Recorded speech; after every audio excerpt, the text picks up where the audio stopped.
Hello, this is Rob Cook, and you are listening to the Bill Obbocast. Presented by Patrick Stratford.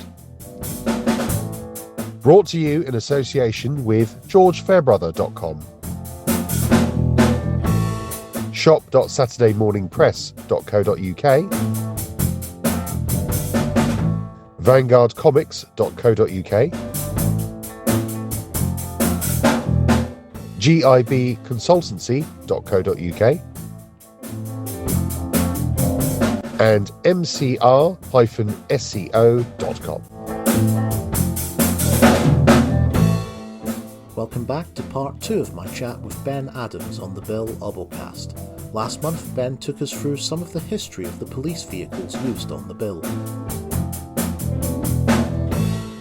Today, we'll be looking at some of the highlighted episodes focusing on the Federation Rep, and Ben will also be sharing his expert knowledge on this fascinating subject, as well as trade unions as a whole.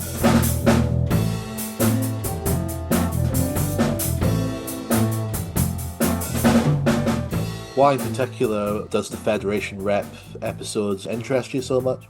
Basically because I am a workplace union representative myself. So I work for a high street bank, and I am a member as well as a representative of the in-house staff union, which is called Accord. And that started out as the Halifax Building Society Staff Association about 45 years ago.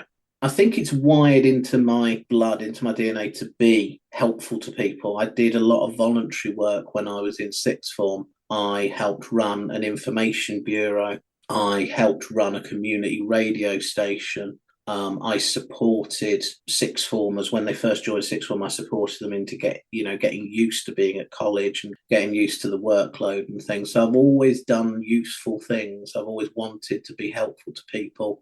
And when I was a member of Accord, they were very helpful to me. I was in a situation I needed representation, advice and support. And about 6.5 years ago, it occurred to me that I could give something back. So I decided to stand in the election and become a workplace representative. And it's given me an interest in how trade unions work, how they operate, what they're there for. And obviously, the main difference between a trade union like mine or most trade unions and the Federation is that the police literally are not allowed to go on strike. They cannot withdraw labour.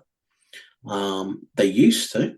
And if you research it historically, just after World War I, the police did go on strike twice. Wow. And it caused utter chaos in the country. The government were running out of control. They had to bring the army in. People were injured. People died.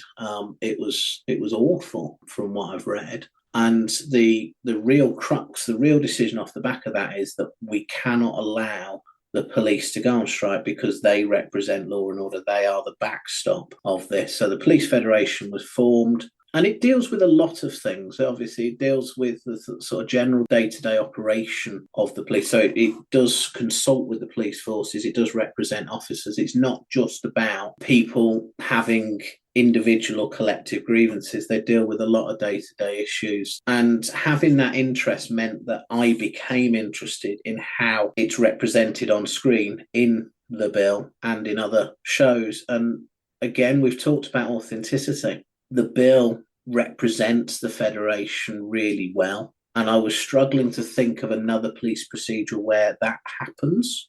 And the only one I could think of was Line of Duty. Yes. And I think the reason why it comes up so much in Line of Duty is they spend 98% of their time disciplining officers. Yeah.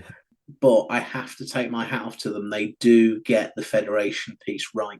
And I would truly believe that if I did some digging, that I would find some bill writers over on Line of Duty in order for that authenticity. But yes, being a part of Accord, being a member and them supporting me and then latterly becoming a rep has led me to becoming interested in how the Federation comes across in the bill. And it wasn't until you and I started sort of discussing it on email and realised just how, particularly in the half-hour era, how much it's there.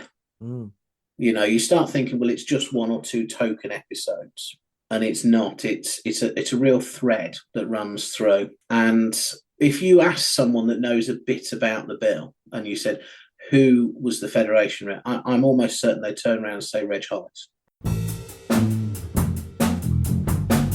You can unlock the Bill Obbocast, a new monthly spin-off series, on patreon.com/The Bill Podcast.